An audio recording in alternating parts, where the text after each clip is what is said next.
trying, you know, because I see these Salvation Army, Scientologists. Do me a favor and just brush my hand into all that shit in my hand.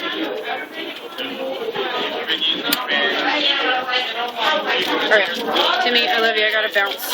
I'm so I love you sorry too. I just interrupted you like twice. That's okay. You're leaving. You're worth it. I love you. Be good. Definitely. Stay out of trouble. It was really nice meeting you, man. You know, it's okay. Cool. Whoa. And I almost broke the phone. That's cool. I'm retarded right now. Don't look at me. Don't look at me. We'll all be out to visit and you go, what the fuck, they came? Oh my God. Don't go home with no killers. Yeah, well, okay, get ready. Don't have no Samoan babies. That hurts. big boys. I think it's the we that's is I'm not saying that it is, but it's a theory. We, right? You know, the whole we part of trying, we've been doing that since the beginning of time. We've got to try to help, right? Instead of just listening, you know. Don't go to someone and try to say, hey, this is the path, or these are the categories that you got to work on to get to the spot where we feel you are going to be accepted in society, you know. Instead of just listen, man, I've spent months and months without saying nothing but the one word, it's okay, you know? And that's how they kind of look at me now, is it's okay, because that's the only thing I ever said. And I would just listen. It's real tough to go out there and get a group together to try to help these people, because it's like oil and water.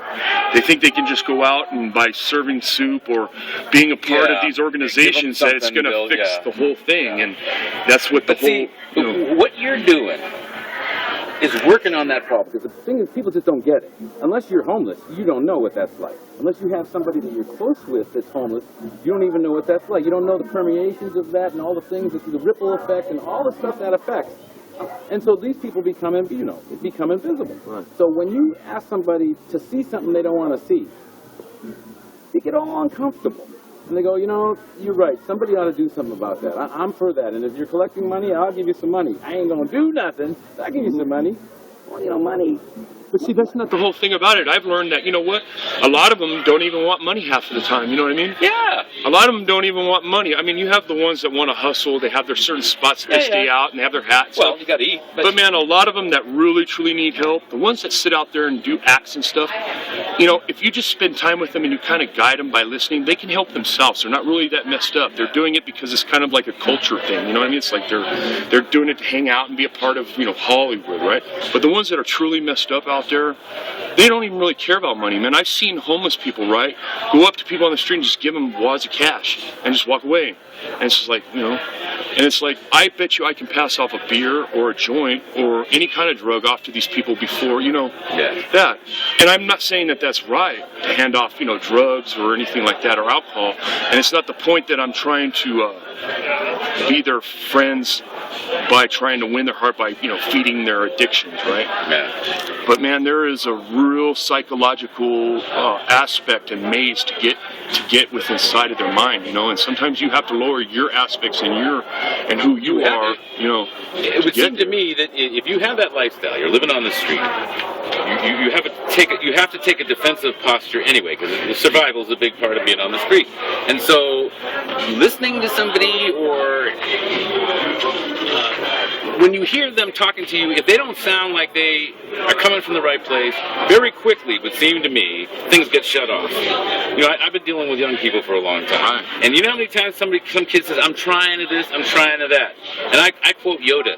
Yeah. There is no try. There is no only do. Right? So I'm at work and we're saying, hey, you know what? It would be nice if all this graffiti, everybody's, oh, this graffiti, man, this pisses me off. Yeah, the county doesn't have any money. You ask the maintenance guy, man, I got no sandpaper, I ain't got time, I got to do this other stuff. So you bring the shit in yourself and you get your people together and you do it yourself. And then it's done. This problem, just like hunger, if we redistributed the food, if we just like redistributed the water, we can do this. And I think there's, you know, you don't have to have a house and be in a family, a traditional family, to be happy. If you're happy living that lifestyle, fine. But everybody deserves to be respected, and everybody needs to be considered when we as a society are deciding how we're going to put our money out. Yeah, but the thing we do wrong, I feel, is like when we as humanity, when we try to tackle a problem, what we try to do first, right, is we try to like bubble draft. You know what I mean? Have you ever done that in school, where like you're making an essay and you have to do a bubble draft, right? You have your nucleus and then you. You know what I mean? I know.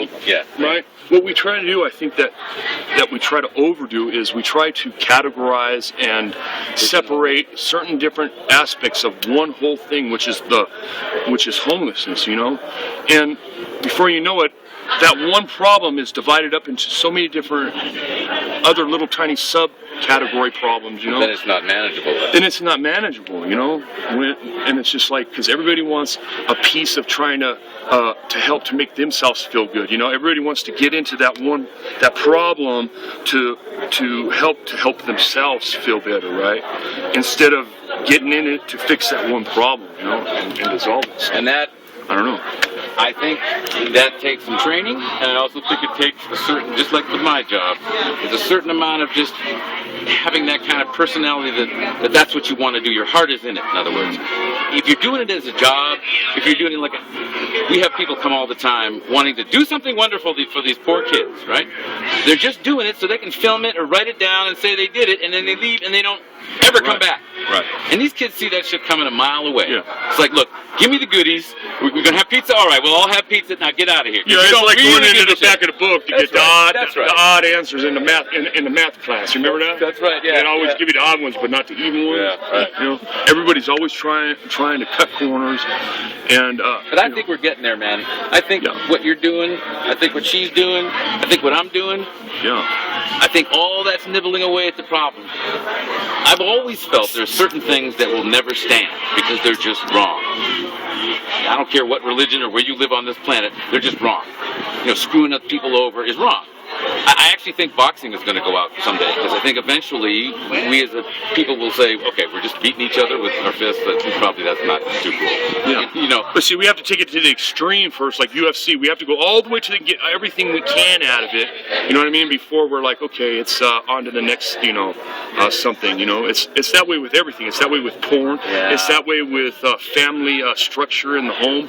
It's that way with church sometimes. It's that way at your local bar in the cities, in the town council. It's everywhere, you know.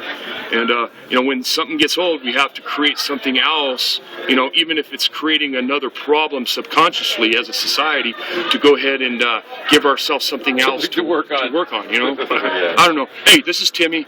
It's okay. We in Sierra Madre, and we're collaborating right here and getting to know people, and we love you.